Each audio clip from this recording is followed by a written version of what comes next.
Vrai. Shalom à tous.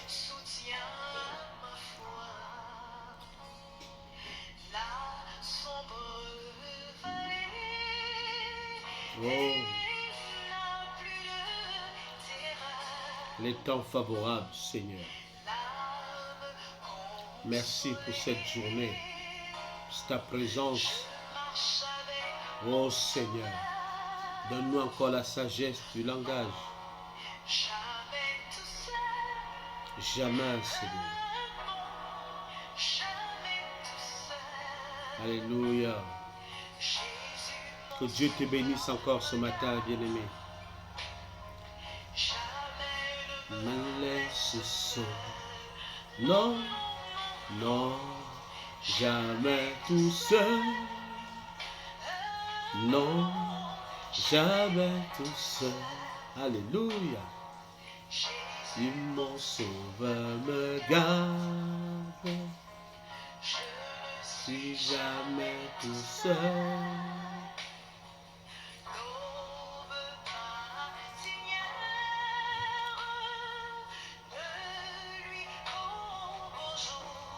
Alléluia.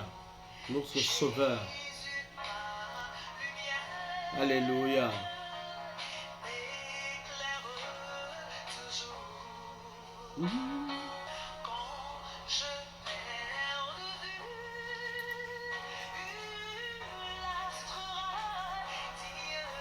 Jamais, Seigneur, jamais tout seul.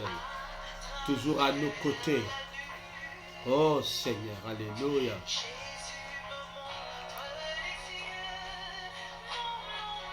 Non, jamais seul. Non, alléluia. Jamais. Tu l'as dit toi-même. Tu ne nous abandonneras pas. Alléluia.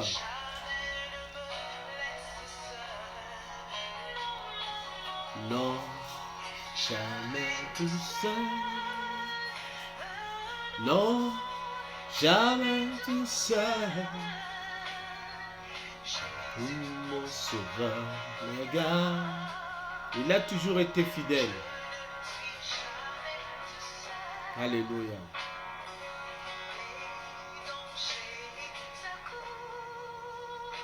Oh.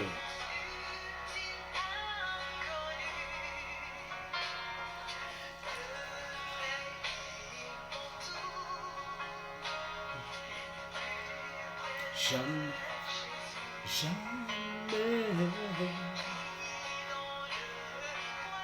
Alléluia. Tu es le Dieu Tout-Puissant, le merveilleux Sauveur. Alléluia. Avec toi, non, jamais seul. Non. Alléluia. Jésus mon sauveur me garde. Je ne suis que seul. Non. Jamais. Même dans l'épreuve, jamais. Oh. Jamais. Alléluia. L'ami fidèle.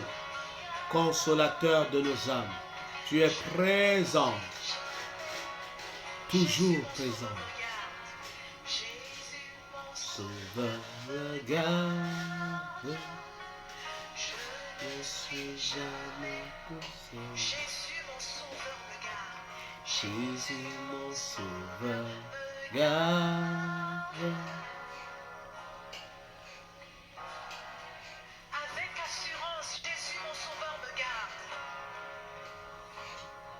Merci Seigneur pour ta présence continuellement dans notre vie, dans notre entourage, dans notre quotidien. Merci pour le Saint-Esprit qui est présent en ce lieu. Merci pour la force que tu nous donnes. Parle dans le cœur de quelqu'un ce matin. Parle dans la vie d'une personne qui est peut-être malade, souffrante. Seigneur Dieu, mais qui ne sait pas, Seigneur Dieu de gloire, que tu es celui qui guérit.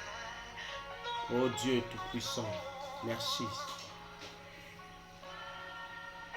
Viens soutenir mon frère, ma soeur.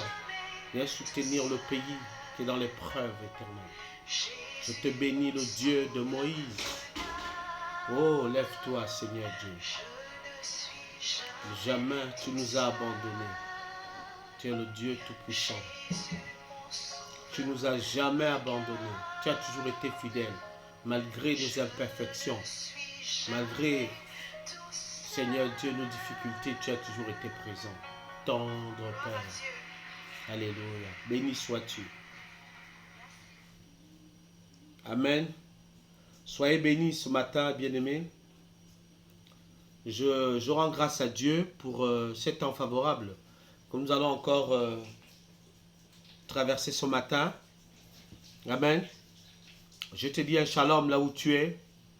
Un shalom de paix. Un shalom de joie parce que notre Seigneur est ressuscité. Amen. Et ce matin, je viens encore toquer à ta porte pour essayer de m'entretenir avec toi, Église, et aussi toi qui ne crois pas, et aussi toi qui te définis comme athée, et aussi toi qui te poses beaucoup de questions par rapport aux différentes difficultés auxquelles tu fais face, par rapport à la nature, par rapport à certaines injustices que tu peux vivre, traverser dans ta chair, dans ton entourage et aussi dans ta vie. Il y a toujours une raison à tout. Et il y a aussi, Dieu a fait toutes choses pour un but. Dieu n'a jamais créé l'homme ou la nature pour que nous soyons en désaccord avec lui ou avec la nature. Tout ce que Dieu a fait est bon. Amen, non? Il faut déjà le savoir, que notre Dieu est omniprésent, omniscient, omnipotent. Il est toujours présent, quels que soient les moments que nous traversons dans notre vie.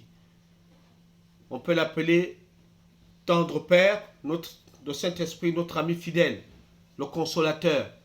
Il a un rôle à jouer par rapport aux différentes difficultés que nous puissions traverser et que nous connaissons aujourd'hui. Amen. Hein?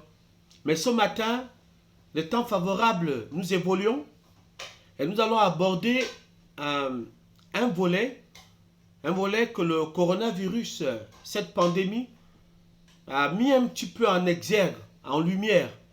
Et cela nous amène à nous poser beaucoup de questions. Nous allons parler de différentes sortes de médecine. La médecine moderne,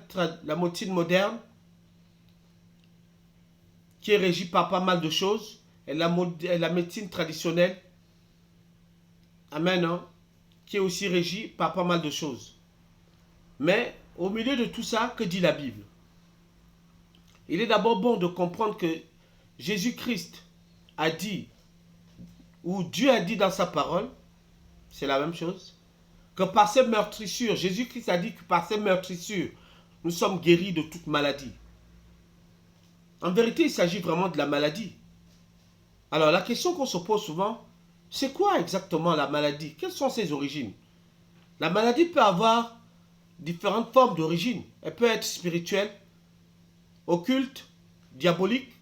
Elle peut aussi être le corps corporel, physique, parce qu'il ne faut pas oublier que nous sommes tripartis, corps, âme, esprit. Notre corps aussi peut subir certaines baisses de tension et toute autre pathologie. Mais ça, c'est au niveau du corps. Mais Jésus-Christ dit dans sa parole que par ses meurtrissures, nous sommes guéris de toute maladie. Et la Bible nous enseigne encore ce matin que Dieu lui-même, il a dit qu'il a envoyé sa parole et sa parole guérit. C'est-à-dire que Dieu, dès qu'il a envoyé sa parole, ça veut dire qu'il déclare ce qu'il a dit. La parole se met en mouvement, elle va apporter la guérison là où le besoin se fait sentir. Donc Dieu a envoyé sa parole et sa parole guérit. C'est très important de comprendre d'abord ce principe. Dieu ne s'est pas levé pour venir te toucher ou pour venir te charcuter ou pour venir faire certaines choses sur ton corps. Non. Il déclare, il a dit, il envoya sa parole Et sa parole nous guérit. Nous avons un exemple. Jésus avec Lazare. Lazare, pendant qu'il était dans le tombeau, Jésus a simplement utilisé la parole. Il a déclaré, Lazare sort. La parole qui est sortie de la bouche de Jésus est partie ressusciter Lazare. Et a fait sortir Lazare du tombeau. Donc le même Dieu agit encore aujourd'hui. Il déclare dans ta vie la maladie qui te ronge depuis des années. Nous voyons dans la Bible, il y a beaucoup de cas. La maladie qui te ronge, il y a des maladies qui sont pour la gloire de Dieu. La Bible en parle. La mort de Lazare était pour faire éclater la gloire de Dieu. La Bible en parle. Mais il y a des maladies aussi qui sont d'origine occulte. C'est-à-dire que dans la sorcellerie, ils t'ont lancé un fusil nocturne. Ils t'ont lancé une maladie et que tu vas accepter dans ta vie et qui va être là pour simplement te maintenir dans une forme d'esclavage. Amen. Hein? Or, si tu ne connais pas la parole de Dieu qui est l'antidote, alors tu vas demeurer aussi longtemps dans cette maladie, malheureusement, et tu peux aussi en mourir. Dieu envoya sa parole et sa parole guérit. Et c'est encore valable pour aujourd'hui. Sa parole guérit. Toutes les maladies, par ces meurtrissures, les meurtrissures de Jésus-Christ à la croix, le sang qui a coulé au travers de ces meurtrissures, la Bible dit qu'il nous guérit, ce sang nous guérit de toute maladie. Alors, applique ce sang sur la maladie, sur l'endroit où tu es malade, et la guérison se fera si tu as la foi, si tu crois que Jésus-Christ est mort à la croix pour toi, et si tu crois que ce qu'il dit est vrai, alors il te sera fait selon ta foi. Amen. Hein? Alors, nous allons parler dans un premier temps de ce que la Bible nous décrit ici comme élément dangereux que Dieu révèle comme étant quelque chose de nocif et de mauvais et qui ne voulait pas que le peuple d'Israël puisse pratiquer. Il s'agit de l'occultisme. Et c'est quoi l'occultisme? C'est le fait de se tourner vers d'autres dieux. Nous pouvons essayer de les nommer, c'est-à-dire que d'aller voir un praticien, c'est-à-dire les nganga dans le jargon naturel, les nganga, les marabouts. Il faut savoir que ces personnes-là ne sont pas au service de Dieu. Parce que il faut faire la différence entre un praticien qui pratique l'homéopathie, qui pratique la science des plantes. Amen. Hein? D'où on peut voir par exemple aujourd'hui l'artémisia qui est fait de plantes. C'est différent d'un ganga. Amen. Hein? Le ganga, lui, on peut le considérer comme un faux prophète. C'est quelqu'un qui fait appel à un autre Dieu, qui utilise une autre science. Amen. Hein? Qui n'émane pas de Dieu, effectivement. Et le Seigneur et Dieu ne voulaient pas que le peuple d'Israël puisse justement se tourner vers ces personnes. Il voulait les mettre en garde. Et cela, nous allons prendre la Bible pour d'entrée de jeu. Nous allons prendre la Bible dans le livre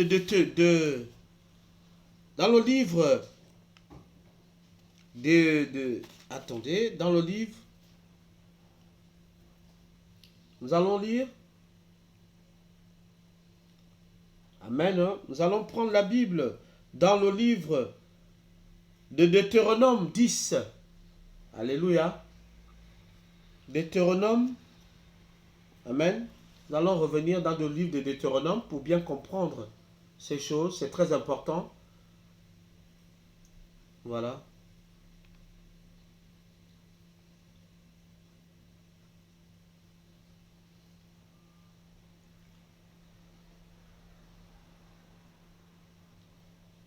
Voilà, nous allons revenir.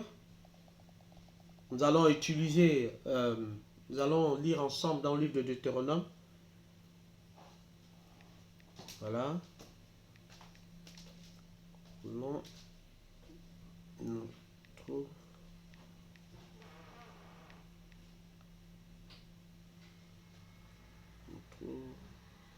personne qui pratique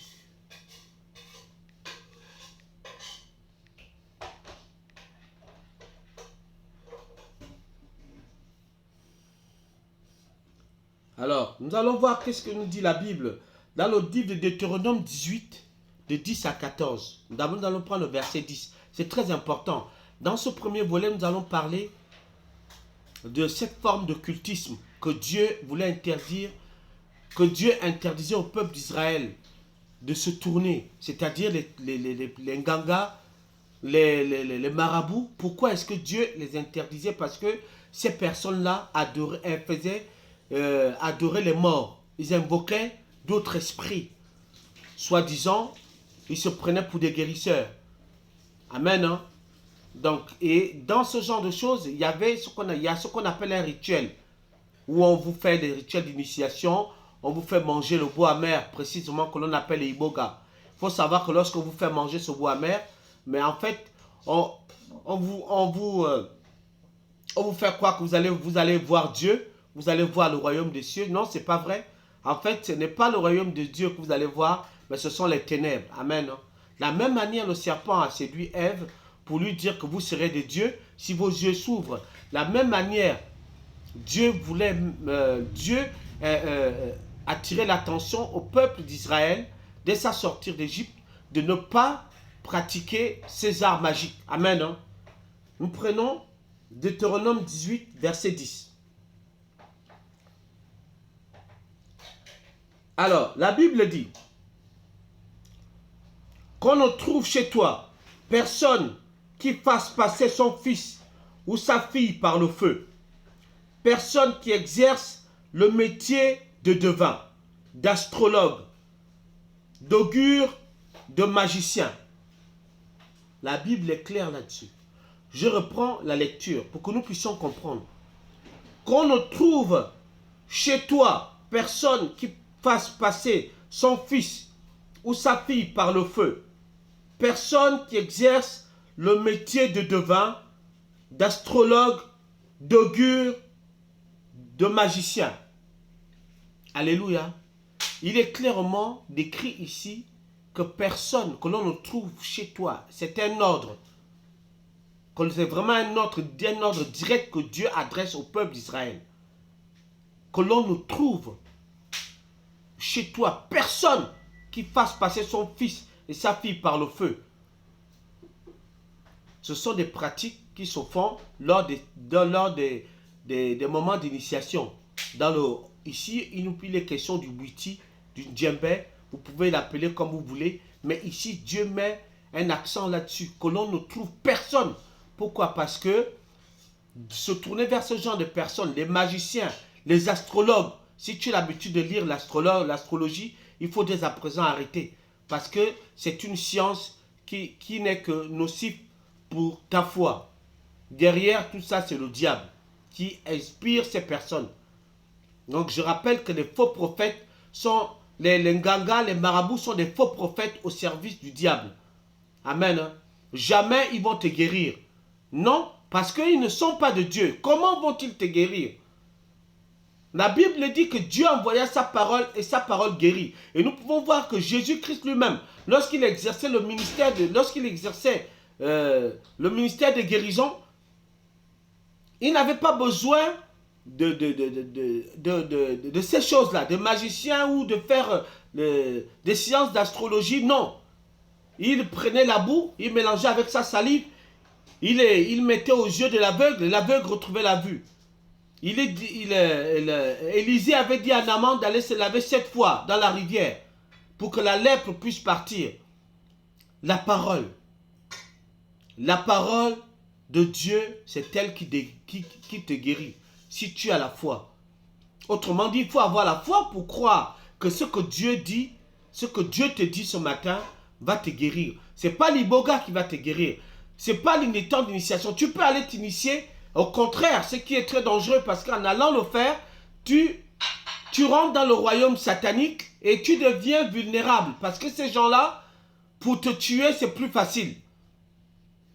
Amen. Hein?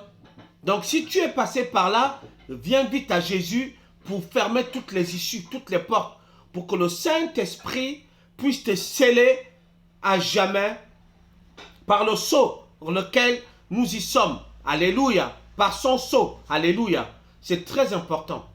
Donc si tu as fréquenté de telles personnes, si tu as côtoyé de telles personnes, des gens qui lisent dans les mains, des gens qui écrivent au sol, soit disant que c'est Dieu qui les inspire, ce n'est pas Dieu. Dieu dit dans sa parole, il dit lui-même dans sa parole qu'il envoya sa parole guérit. Dieu a envoyé sa parole guérit. Il ne te dit pas qu'il a envoyé un magicien ou quelqu'un qui pratique, qui fait des trucs, des augures là, ou un astrologue pour te guérir, non. Ou un pasteur pour te guérir, non. Il a dit, il a envoyé sa parole. Ce n'est pas le pasteur qui fait le miracle, ou l'apôtre qui fait le miracle, non. C'est Dieu, par sa parole, peut utiliser son serviteur pour te bénir, pour t'imposer les mains et t'apporter la guérison. Amen, hein? C'est Dieu. Par ces meurtrissures, nous sommes guéris de toute maladie. Peu importe cette maladie. Elle peut être des gouttes, le diabète, le cancer, le sida. Dieu guérit. Notre Dieu guérit. Donc, dans ce premier volet de la médecine, de la médecine dite traditionnelle, amen, hein? C'est-à-dire que des praticiens, là, ceux du côté, ceux qui se disent marabouts, des gangas, des maîtres, je ne sais pas quoi là, il faudrait les éviter. Ces gens-là ne sont pas là pour ton bien. Ils ne te guériront jamais parce que la guérison vient de la parole de Dieu. Il faut que tu le saches dès aujourd'hui. Tu as dépensé tant d'argent, tu as fait tant de sacrifices, mais ces sacrifices-là n'étaient pas adressés à Dieu, c'était adressé à d'autres dieux. Un dieu qu'ils adorent qui s'appelle Abalam. Abalam, c'est le dieu des sacrifices humains et toute autre forme de sacrifice. Il faut que tu le saches. Ce sont des vieilles pratiques qui existaient déjà au temps de l'Égypte antique. Cela vient de l'Égypte antique. Amen. Hein? Donc c'est très important. Où les gens pratiquaient le cannibalisme. Ils mangeaient les autres personnes. Il faut que tu comprennes ça dès aujourd'hui. Que c'est la parole de Dieu qui guérit.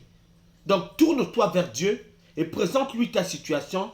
La Bible dit il envoya sa parole et sa parole te guérit. Si tu crois comme moi je crois, alors tu seras guéri à cet instant même. Au nom de Jésus-Christ de Nazareth. Car il dit par ses meurtrissures tu es guéri. Amen. Hein? Nous allons encore lire un autre verset. Nous allons lire dans Lévitique 19, verset 31. Lévitique 19, tu peux lire avec moi parce que c'est toujours important de vérifier. De vérifier dans la Bible ce que nous disons est vrai. Amen. Hein? Pour éviter des vains discours. Amen. C'est très important.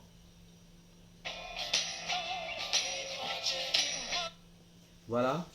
Excusez-moi, c'était un petit peu...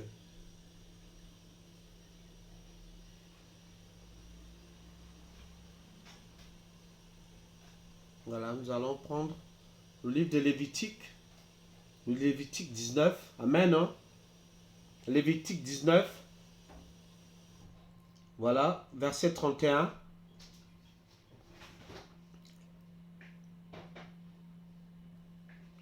Voilà, la Bible dit, dans Lévitique 19, verset 31, je rappelle que nous sommes encore dans le premier volet, nous parlons de tout ce qui est tradit praticien, les ngangas, les exorcistes là, religieux là, qui utilisent de l'encens, qui utilisent l'eau bénite, qui utilisent la croix, soi-disant la croix de Jésus ou les cierges de Marie, pour faire de l'exorcisme. Tout cela, ce sont des pratiques occultes qui n'ont rien à voir avec la parole de Dieu. C'est Dieu seul qui t'a créé, c'est celui seul qui sait de quoi ton corps est fait et celui qui connaît le remède dont tu as besoin. Sa parole qui guérit. Amen. Donc là, dans Lévitique 19, verset 31, la Bible nous enseigne que ne vous tournez point vers ceux qui évoquent les esprits, ni vers les devins, ni vers les devins. Ne les recherchez point, de peur de vous souiller avec eux. Je suis l'Éternel, votre Dieu. Amen. Hein? Je reprends la lecture pour qu'on comprenne bien. C'est Dieu qui parle ici. Lévitique 19, verset 31. Ne vous tournez point vers ceux qui évoquent les esprits, ni vers les devins. Ne les recherchez point de peur de vous souiller avec eux. Je suis l'Éternel, votre Dieu. Donc si toi tu te retournes, toi tu te tournes, ou dans ta famille, les gens ont l'habitude de se tourner vers ceux qui évoquent les esprits. Là, vous voyez que si Dieu lui-même parle, ça veut dire que ce n'est pas son esprit dont ces gens-là évoquent, mais un autre esprit. C'est des démons. C'est le diable qu'ils évoquent là-bas. Derrière toute cette apparence-là, c'est le diable. Ils vendent des guérisons. Ils te miroitent, disent qu'ils connaissent, ils veulent voir ton avenir. Certes, ils peuvent voir, mais la source, c'est le diable. Il ne faut pas oublier que le diable se transforme en ange de lumière. Dans quel but? C'est de te tromper. Je vais ouvrir un volet. Il faut savoir une chose. Que lorsque par exemple, tu rencontres un gaga, un féticheur, il va te donner rendez-vous un jour. Par exemple, aujourd'hui nous sommes vendredi, il va te dire de partir dimanche. Est-ce que tu sais ce qu'il va faire? Eh bien, entre vendredi et dimanche, il va envoyer un esprit, un démon, qui va te suivre pour pour connaître ton adresse, là où tu habites, avec qui tu vis, pour connaître dans ta famille s'il y a des sorciers, qui vont lui donner des informations sur toi, la maladie dont tu souffres, où tu travailles, ton nom, ton âge, ton numéro de téléphone. Il va avoir toutes ces informations-là parce que c'est un même royaume qui ne se divise pas. Donc, qu'est-ce qu'il va faire? Il va chercher un point d'appui dans ta famille, les sorciers de ta famille, pour faire alliance avec eux, pour faire un business de ta guérison temporaire. Il va leur proposer de te laisser tranquille d'une manière temporaire, moyennant peut-être un peu d'argent, pour que lorsque tu iras le voir dimanche, qu'il y ait un semblant de guérison. Il faut que tu le saches. C'est comme ça qu'il fonctionne. Donc, quand tu arrives chez eux, ils vont te dire, tiens, tu habites dans tel coin, tu t'appelles ainsi, tu travailles dans tel lieu, tu seras ébloui. Mais en vérité, ce que toi, tu ne sais pas, c'est qu'il y avait des démons. Lui-même, il a envoyé les démons te suivre et ils ont apporté toutes les informations qui te concernent. De même, nous les chrétiens, nous avons le Saint-Esprit. De même, eux aussi travaillent avec une catégorie de démons. Il faut que tu le saches aujourd'hui. Donc, si tu te tournes vers ces gens-là, mais tu vas te souiller comme eux, et malheureusement, certains abusent même souvent de leurs clients, de leurs fidèles. Il y en a même qui sont même fidèles à ces gens-là. Ils ne peuvent pas s'en passer. Ils vous donnent des potions, vous venez avec chez vous des marmites, ils préparent des choses. Sais-tu ce qu'ils mettent là-dedans? Leur emblème qu'ils utilisent, c'est le serpent. Le serpent noir. Il faut que tu le saches. Il y a deux entités avec lesquelles ils travaillent. Il y a la sirène des eaux, dit Mami Wata, qui travaille dans l'eau. Parce que c'est elle qui coiffe tout cela. Et elle a souvent l'apparence du serpent. Amen. Hein? Donc, comprends-le aujourd'hui. Que chaque fois que tu vas voir ces personnes-là, mais en fait, ils ne font que t'ajouter la maladie. Au pire même, t'ajouter des démons. Au pire même, ils vont être ton mari de nuit. Ou ta femme de nuit. Ils vont te marier à des esprits des eaux parce que c'est toi-même qui allais consciemment et volontairement, tu allais les voir. Et Dieu te dit, ne vous tournez point. C'est un ordre encore qu'il donne ici. Et mais vraiment une recommandation sévère. Ne vous tournez point vers ceux qui évoquent les esprits. Ni vers les devins. Ils font la divination. Nous avons un exemple dans la Bible, cette femme qui avait l'esprit de Python en elle. Elle a voulu exercer cela avec Paul et Silas. Tout de suite, elle a été reprise. Elle a été recadrée. Parce qu'ils avaient discerné que c'est impossible que le Saint-Esprit demeure dans le corps d'une personne qui se dit Nganga praticien, qui fait des arts magiques, c'est déjà impossible. Parce que le Saint-Esprit ne reste pas dans un corps souillé, où il y a des démons. C'est impossible. Amen. Hein? Donc, comprends-le aujourd'hui que Dieu a dit dans sa parole, Dieu dit que c'est sa parole qui te guérit. Donc, cesse d'aller dépenser ton argent dans ce genre d'endroit. Tourne-toi à Christ, à Jésus. C'est l'une des raisons que tu as la pauvreté, la sécheresse qui envahit ta maison. Tu travailles, tu ne vois même pas le fruit de ton travail parce que celui qui te ruine, c'est celui vers qui tu allais donner des offrandes. Le Nganga vers qui tu t'es tourné. Le praticien vers qui tu allais faire des sacrifices. Mais crois-tu que les sacrifices que tu allais faire là sont en vain? Non, ça se retourne contre toi. Ils t'ont trompé. Et tu as vendu certainement une génération de tes enfants et petits-enfants. D'où on peut voir qu'il n'y a pas de mariage dans les familles. Il n'y a pas de mariage. Les enfants n'excellent pas dans les études.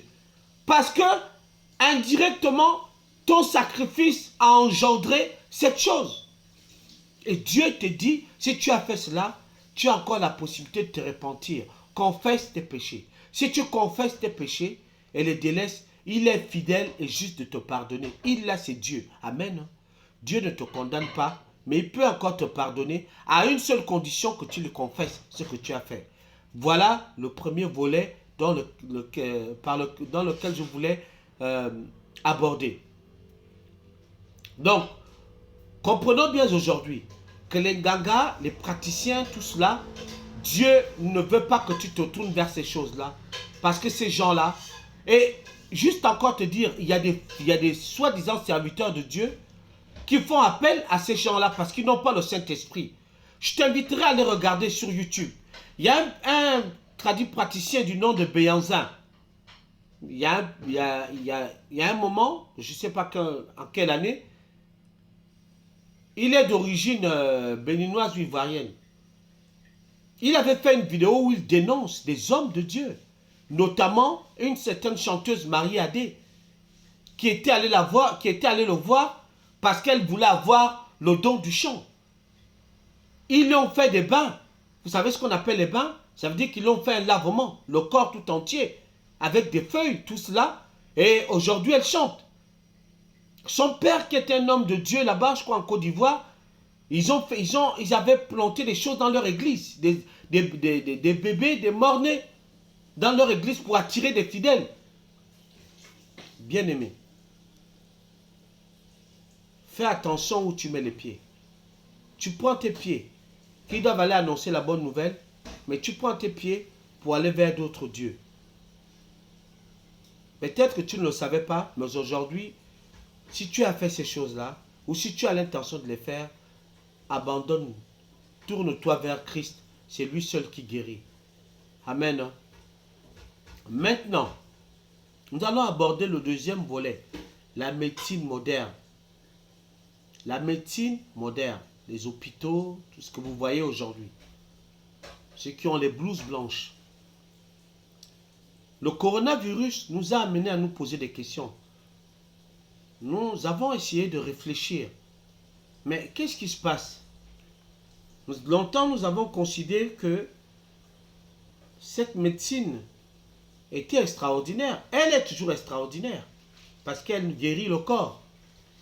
Mais nous nous sommes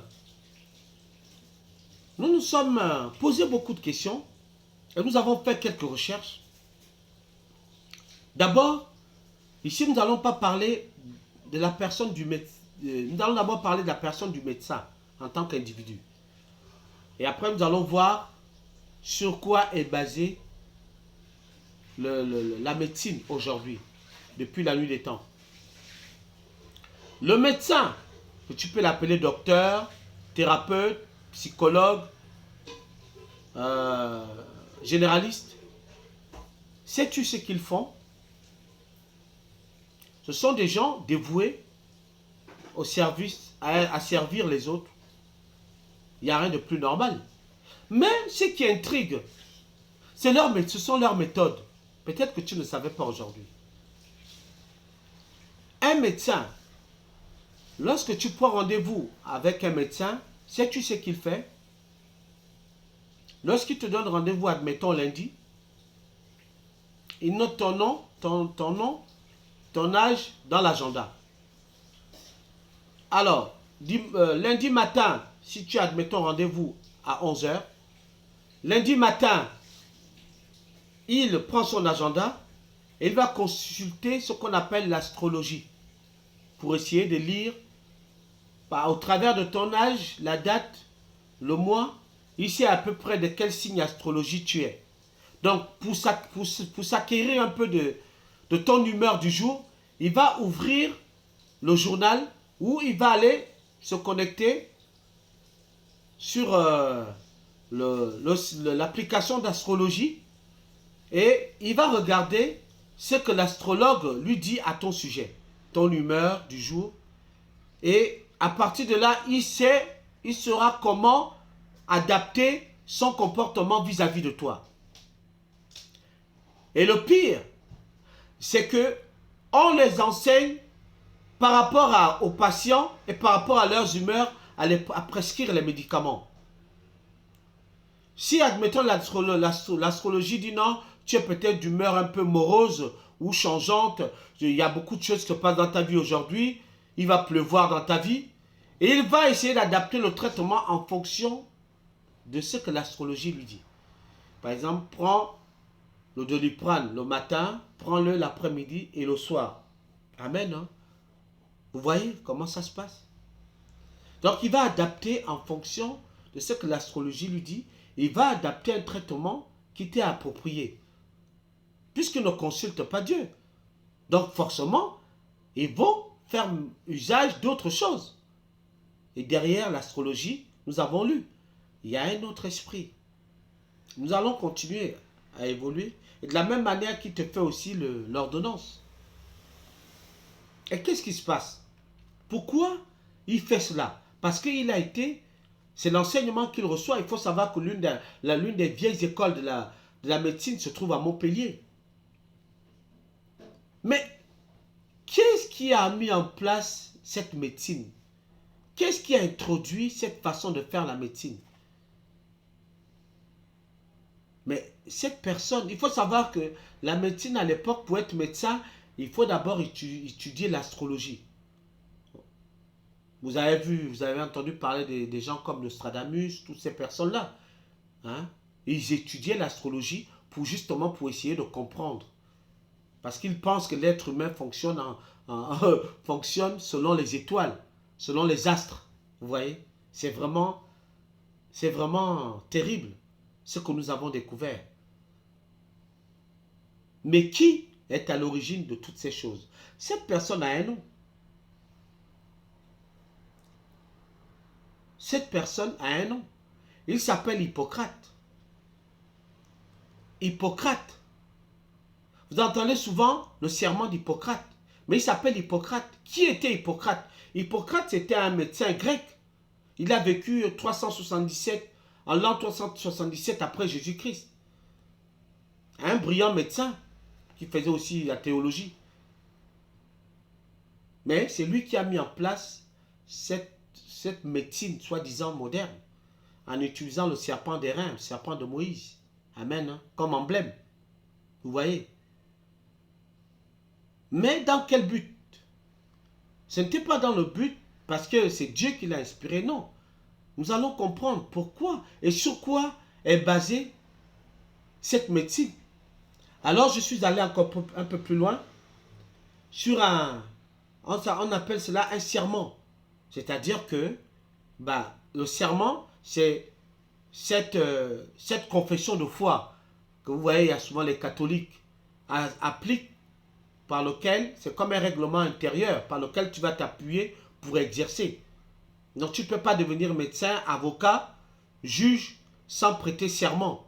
Et la plupart prêtent le serment d'Hippocrate. Et c'est ce qui est vraiment étonnant. Et le serment d'Hippocrate se repose sur le secret. Et qui dit secret, dit la science occulte. Cela vous rappelle rien? Les Illuminati, la franc-maçonnerie, le secret. Nous allons lire.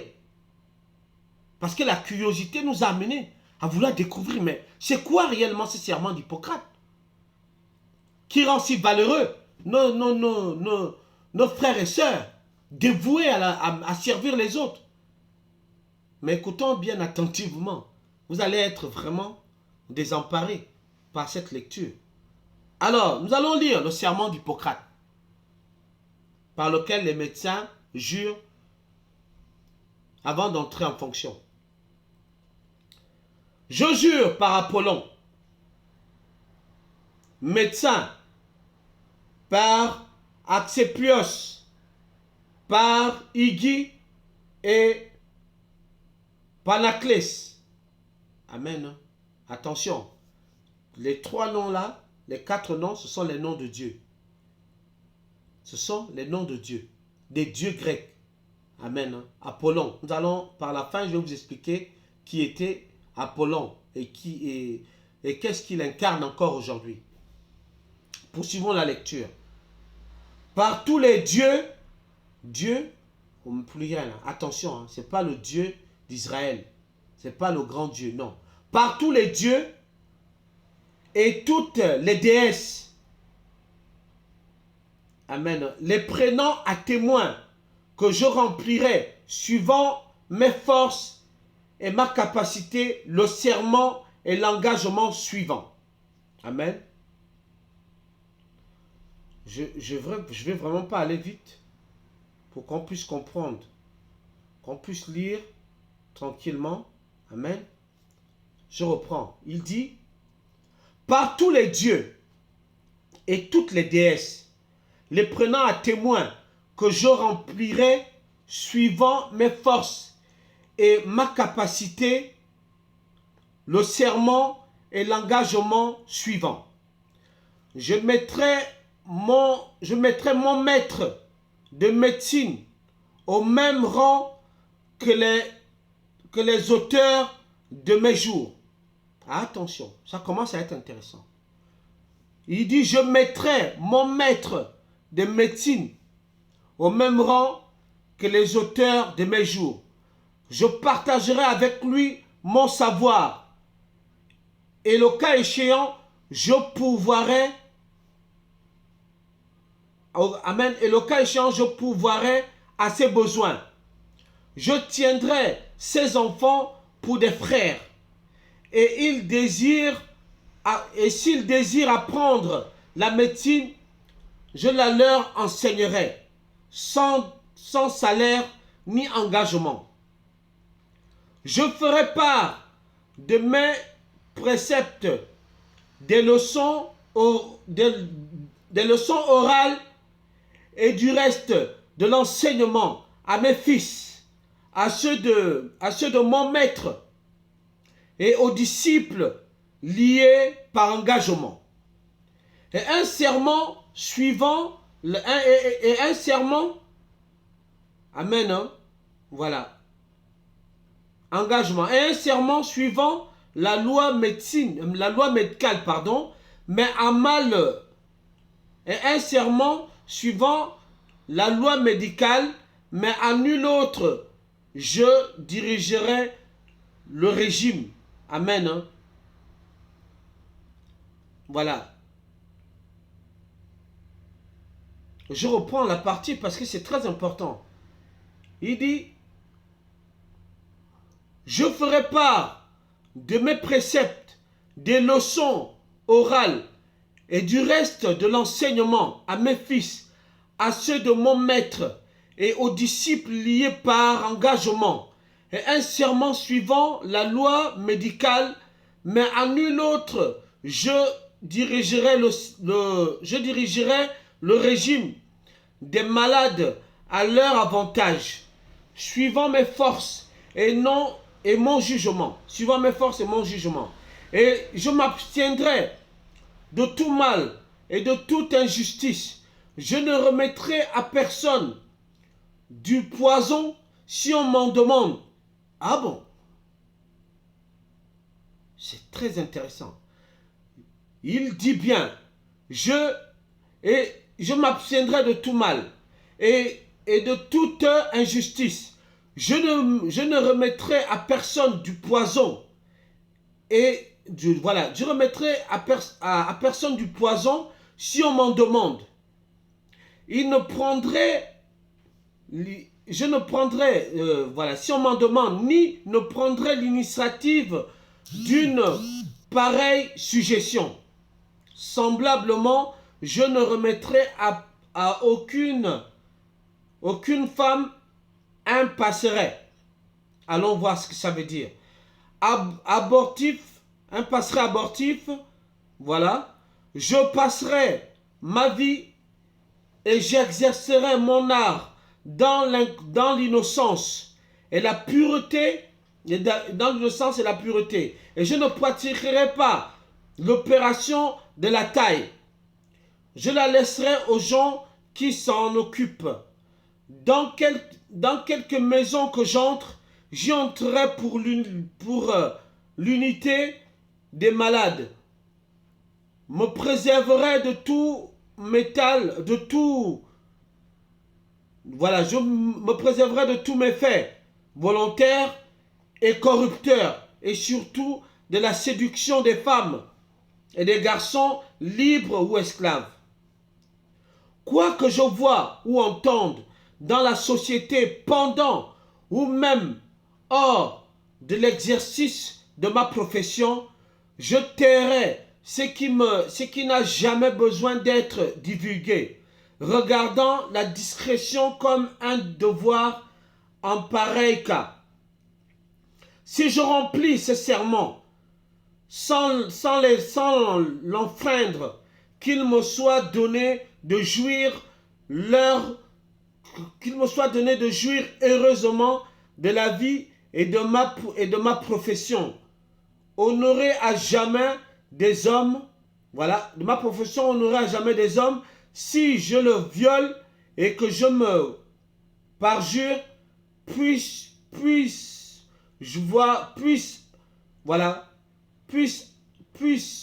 avoir un sort contraire.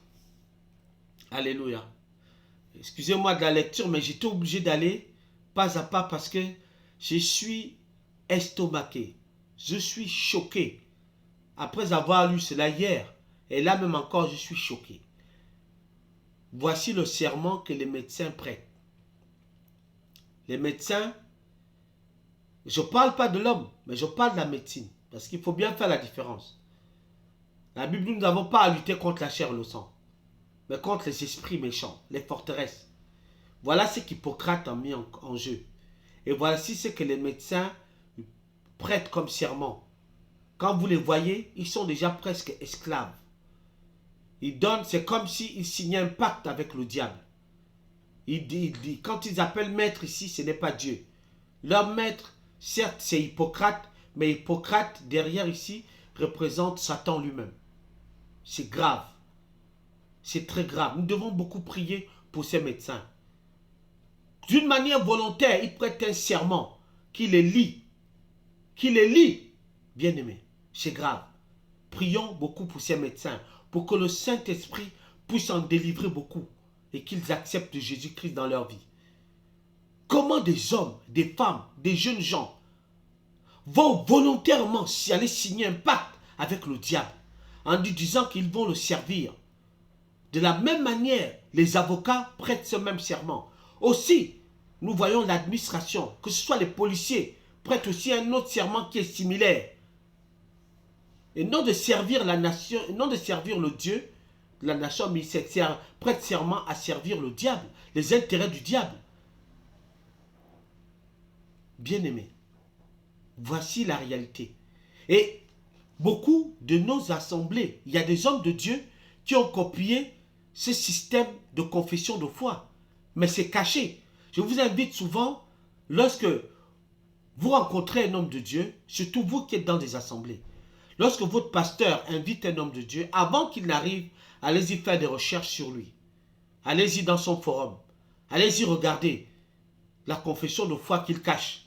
Vous allez découvrir des choses. Et je pense même que vous aurez l'occasion d'annuler sa venue. Parce que beaucoup ont fait serment avec le diable, de servir le diable. Voici la preuve. Et ce serment n'est pas caché. Il est peut-être caché pour le public, mais si tu cherches, tu trouves. Dit la parole de Dieu. Prions beaucoup pour ces médecins. Vous les voyez en blouse blanche, mais ils sont déjà esclaves. Volontairement. Que Dieu vienne en aide à ces hommes et ces femmes. Et toi, bien-aimé, qui connais la parole, chaque fois que tu vas à l'hôpital, prends le temps d'abord dans la prière. Consacre ces lieux dans la prière. Prie pour ton médecin. Que lorsque tu vas le voir, parce que nous avons besoin du médecin, le corps en a besoin. Prie pour lui. Et présente la journée de ton rendez-vous à Dieu. Pour que le Saint-Esprit puisse être présent et anéantir toute action de l'ennemi. Parce que l'ennemi va les utiliser facilement. Pourquoi? Parce qu'ils appartiennent déjà. Ils prêtent serment. À partir du moment où tu prêtes serment, tu prêtes allégeance. Bien-aimé, c'est grave. Très très grave. Nous les acclamons. Mais nous ne savons pas qu'ils sont déjà esclaves, étant vivants. Alors, ce qui m'a encore intrigué ici, c'est qu'il parle par Apollon. Mais qui était Apollon? Apollon, c'était un dieu grec. Un dieu grec. Le dieu de la beauté, de la musique. Tiens, parlons un peu de la musique. La musique. Apollon. Donc la plupart de ces musiciens profanes-là, même les chrétiens-là qu'on a maintenant mis en place le gospel, à titre de rappel, le gospel, c'est pas la musique chrétienne. Là, le gospel vient d'un certain satanique qui s'appelle Anton Lavey. Anton Lavey, c'est lui qui a commencé à mettre des mélodies. Il a vu que la musique pouvait adoucir les mœurs. Et derrière tout ça, il y a un dieu qui est invoqué, Apollon. Juste pour dire, il y avait un chanteur, un grand chanteur musicien du monde qui s'était repenti. Il avait fait ce témoignage, il avait dit qu'à chaque fois qu'il devait sortir un morceau, qu'est-ce qu'il faisait? Le jour où il allait au studio, il faisait appel à son grand maître bouddhiste, un grand maître bouddhiste qui était dans l'autre salle. Donc quand il chantait, le maître bouddhiste faisait des incantations. Et la plupart ont un maître bouddhiste ou un maître occulte. Que lorsqu'il va sortir, avant que l'album ne sorte, ils amènent cet album-là chez le maître bouddhiste, il fait des incantations dessus. Voilà que vous écoutez Koffi Olomide, Warrison, Rihanna. Mais ils sont déjà esclaves parce que c'est la même chose. Le diable ne peut pas te donner quelque chose comme ça sans qu'en retour tu ne prêtes serment. Grégoire le Grand, ce pape, ce dieu grec là, ce père de l'église là, qui avait mis en place la chorale. Mais c'était à la gloire d'Apollon. Les chants là qu'il faut chanter d'une manière là, l'opéra, la poésie, c'est Apollon. Vous voyez le dieu de l'art. Vous voyez par exemple les objets d'art qu'on voit là, les objets d'art que vous appréciez. À titre de rappel, si tu as des objets d'art dans ta maison, il faut les enlever. Derrière se cache l'esprit d'Apollon. Le dieu de la beauté masculine. La beauté masculine. Vous voyez par exemple les stars du monde vont faire des make-up, veulent paraître bien. En fait, c'est l'esprit d'Apollon qui les habite. Et cet esprit n'émane que le diable, puisque c'est la même manière que le diable avait séduit Ève. Par la vue. Apollon. On prétexte aussi que c'est le dieu de la guérison que les Nganga vont invoquer. Il l'appelle de différents noms. Apollon. Apollon qui n'était que le fils de Zeus dans la mythologie grecque et qui est le frère d'Artémise. Artémise, c'est encore une déesse. Parce que Hippocrate, il jure selon Apollon, selon les dieux et les déesses. Bien-aimés. Voici comment le culte de papa pasteur et de maman pasteur est venu maintenant dans les églises. Le dieu et la déesse. Ton mari est pasteur, la femme aussi est pasteur. Vous avez vu ça où dans la Bible?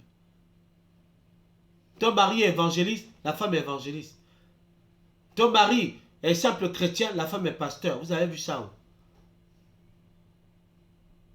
Maintenant, il est temps de changer. Le Seigneur a voulu que l'on s'exhorte là-dessus, bien-aimés, pour que nous puissions nous rendre compte que l'ennemi, le diable, certes caché, parce qu'on ne le voit pas à l'œil nu, mais il a mis en place tout un système. Toi qui as l'habitude de fréquenter des hommes politiques, parce qu'ils ont de l'argent, des hommes qui ont des grosses voitures, mais ce que toi tu ne sais pas, c'est que ces hommes-là ont fait alliance avec des démons. Et les démons-là les enrichissent. Il n'est pas interdit d'être riche. Tu peux être riche si tu as travaillé. Et que par le fruit de ton travail, d'une manière honnête, tu as acquis ta richesse. Béni soit le Seigneur. Mais viens à Jésus. Amen. Hein? Viens à Jésus pour que le Seigneur puisse bénir tes finances et qu'il puisse te protéger. Amen. Hein? Il n'est pas interdit d'être riche. Les disciples, c'était certes des gens sans instruction, mais n'étaient pas des moindres. Matthieu était collecteur d'impôts. Amen. Donc c'est très important de comprendre ces choses-là aujourd'hui.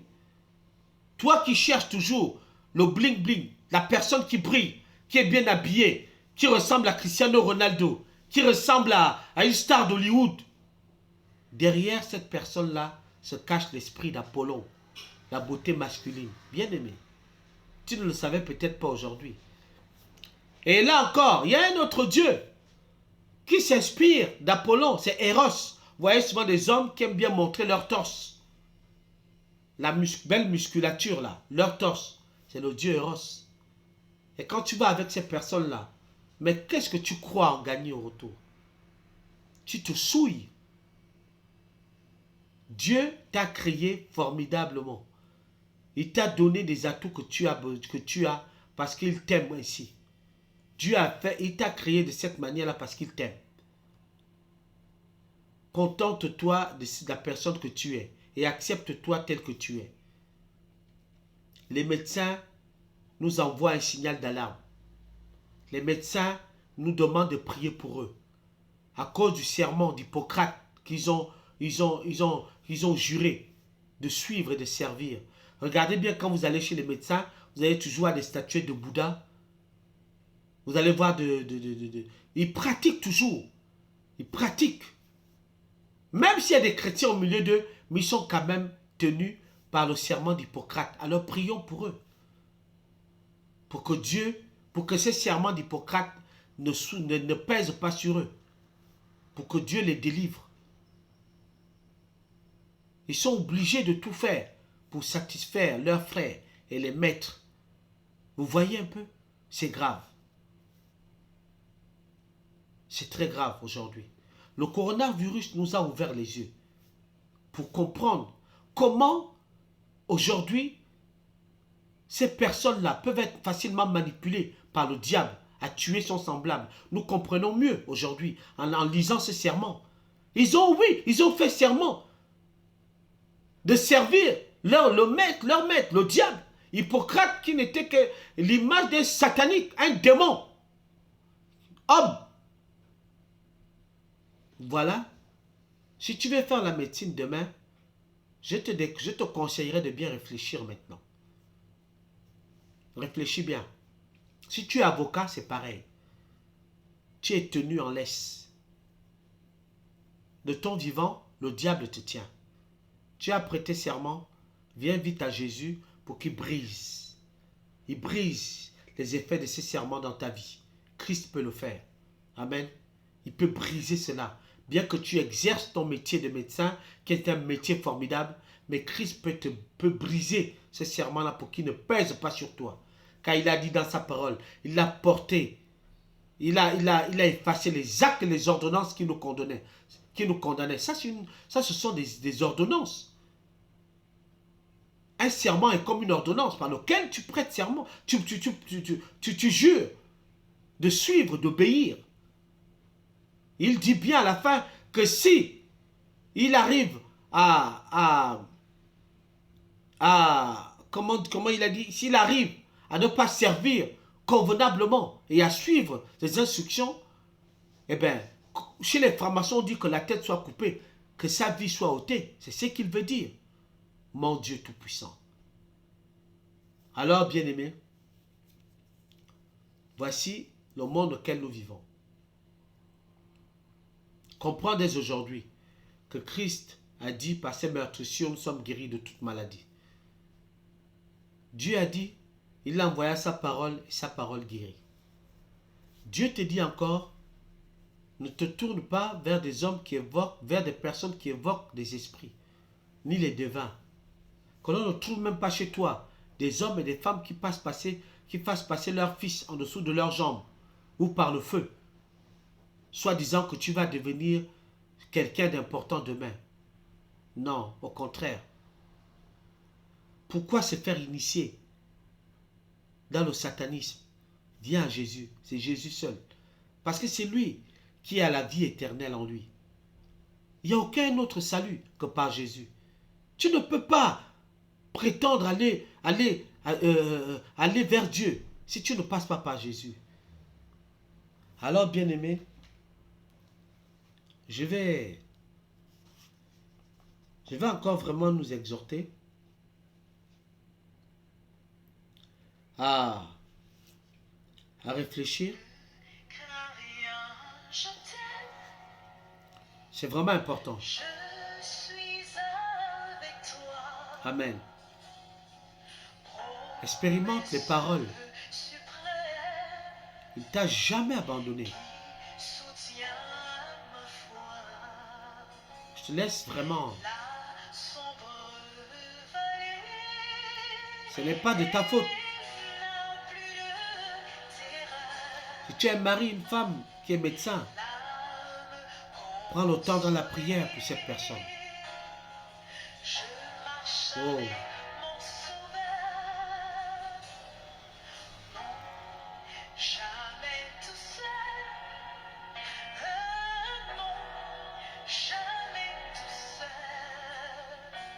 Notre Dieu est puissant. Si tu viens à Jésus, même si tu es avocat, médecin, tu as prêté serment quelque part, même si tu es ganga, Jésus peut te sauver. Alléluia. Il ne te laissera pas seul. Tu as sacrifié toute une génération. Dans ta famille, il n'y a pas de mariage, il n'y a pas d'enfant à cause de toi ou à cause de tes aïeuls. Tu connais peut-être la vérité, mais tu te tais. Oh. Tu peux parler aujourd'hui. Va vers Jésus-Christ. Il peut te délivrer de ce fardeau si lourd. Ce n'est pas de ta faute. Tu ne savais pas. Tu as été trompé. Viens à Jésus. Et jette tout ce que les gangas t'ont donné, les praticiens t'ont donné, jette. Tout cela ne fait que te condamner. Comment un même royaume va se diviser? C'est impossible. Arrête d'aller manger l'iboga, le bois amer, toutes ces choses-là. Dieu ne t'a pas créé ainsi. Alléluia.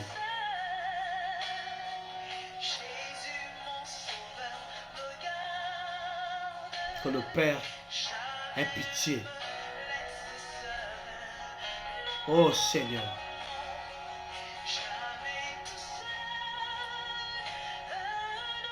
Père.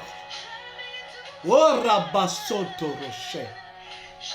Romotoro Shindoro. Ramoto Sota Bababa. Kiforobo Sondoro Moshe.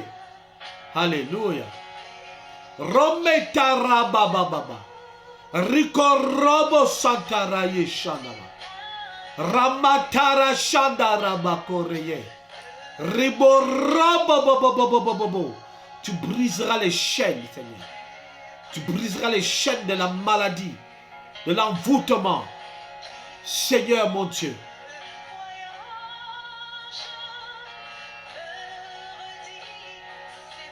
Père, alléluia. Prends courage. Alléluia. Jamais. Alléluia. Non. Oh Seigneur, aie pitié. Aie pitié de nous. Oh Dieu.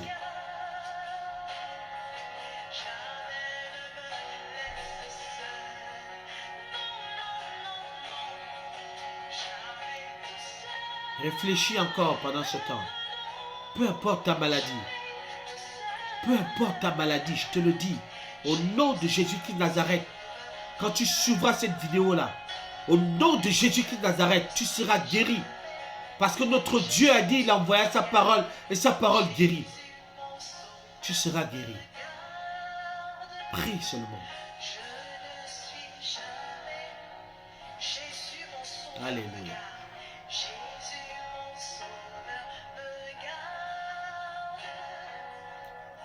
Jamais il te laissera seul. Alléluia.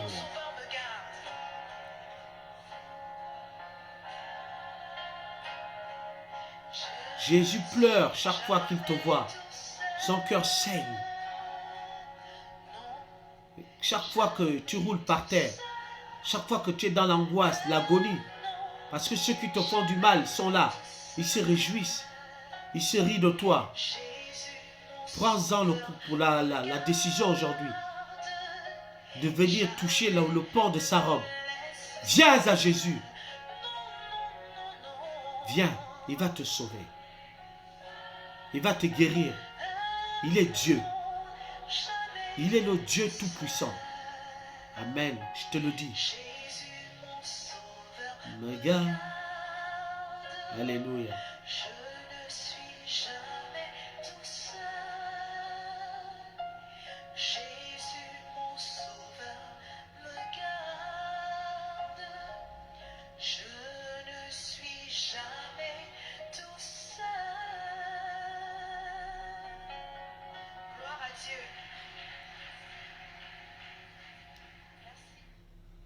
Amen. Je bénis le Seigneur pour ce temps favorable que nous avons encore passé ce matin. Et j'ose croire que cette vidéo te fera du bien. Et qu'elle va peut-être t'amener à réfléchir que ce n'est pas le pasteur qui guérit, ce n'est pas l'apôtre qui guérit. Arrête de courir d'église en église en cherchant des miracles. Prends juste ta Bible. Fléchis les genoux. Crois en Dieu. Il a dit qu'il envoya sa parole. Pour que sa parole te touche et qu'elle te pénètre, arrête de servir Abraham. Arrête de mettre ta foi vers les féticheurs. Mets ta foi en Dieu. Il te guérira. Il te restaurera.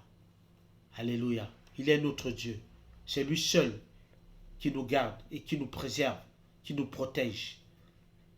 Prochainement, nous parlerons encore un peu plus davantage de la personne que nous avons besoin, qui est le Saint-Esprit. C'est le Saint-Esprit aujourd'hui nous avons besoin pour nous aider. Il doit nous aider dans cette tâche. Parce que Jésus a dit, nous sommes dans le monde, mais nous ne sommes pas du monde. Pendant que toi et moi, nous sommes encore dans le monde, nous ne sommes pas du monde. Nous sommes dans le monde d'apparence, mais notre esprit est continuellement avec Dieu. Et nous nous tenons devant Dieu jour et nuit pour lui dire merci, Seigneur. De la grâce que tu nous as faite de te connaître. C'est tellement merveilleux de te connaître. Mais nous voulons aussi que nos frères et sœurs qui ne te connaissent pas viennent à toi. C'est notre prière. Sois béni, bien-aimé. Je te souhaite de passer une agréable journée et de ne pas désespérer. Il y a de l'espoir encore pour toi. Fais comme la femme qui avait la perte de 12 ans, la perte de sang pendant 12 ans. Un jour, elle a pris la décision que ça suffit, que de dire stop, la sorcellerie stop dans ma vie. Soit c'est Jésus ou soit c'est le diable. Et Jésus gagne toujours. Amen. Comme il a gagné il y a près de 2000 ans. Et il a vaincu les autorités, les démons, le diable et toute sa cohorte. Il est Seigneur. Il est assis à la droite du Père et c'est lui qui règne. Invoque-le et il te répondra. Amen. Que sois béni et que vraiment tu sois courageux. Ne te tais plus, parle, car il t'écoute. Amen. Sois béni.